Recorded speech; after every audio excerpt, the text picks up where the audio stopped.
Pessoal, furar fila de vacinação contra a Covid-19 constitui alguma infração penal? Bom, existem diversos pontos que devemos abordar e essa pergunta tem se tornado muito frequente nos últimos dias. Primeiro, muitos entendem que incorre no crime do artigo 268, infração de medida sanitária preventiva, porque a ordem da lista de vacinação é uma ordem que visa resguardar a saúde pública. Primeiro os mais idosos, quem tem enfermidades, como comorbidades, etc.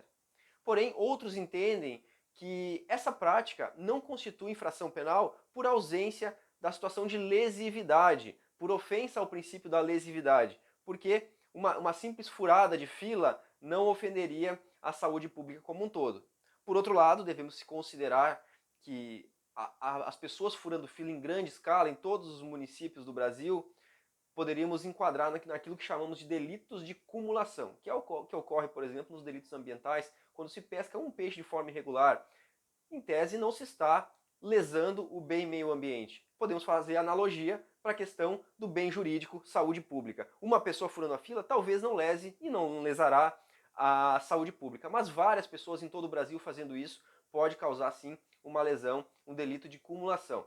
Então, essa é a primeira reflexão que devemos saber e eu quero o comentário de vocês aqui embaixo para dizer o que vocês acham.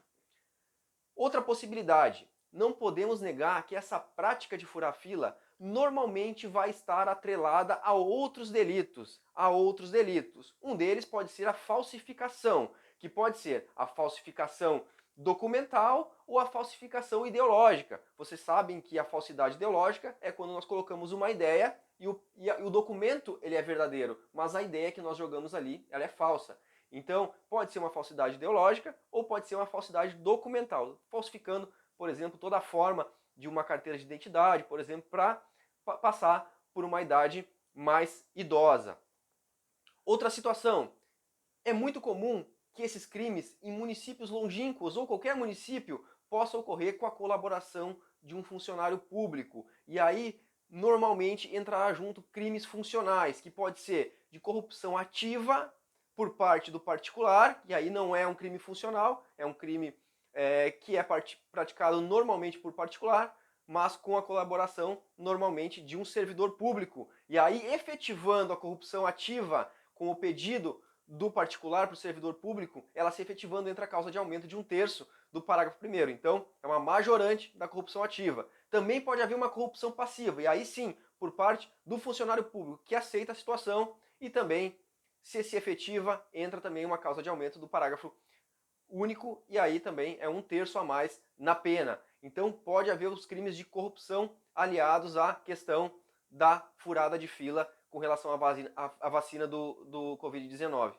Por fim, pode haver também o delito de prevaricação, que é quando o servidor público, por interesse pessoal, satisfazer o interesse de algum familiar, ele trabalha na administração pública, sobretudo na situação de trabalhar na Secretaria de Saúde do município, consegue privilegiar alguns amigos, alguns familiares ali para serem vacinados antes.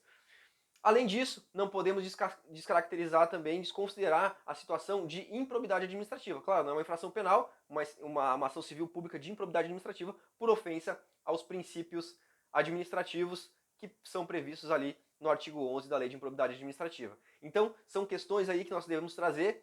A simples furada de fila traz esse debate do artigo 268, mas podem vir outras situações junto, que normalmente vêm, principalmente nos municípios, que podem acarretar outras infrações penais conexas.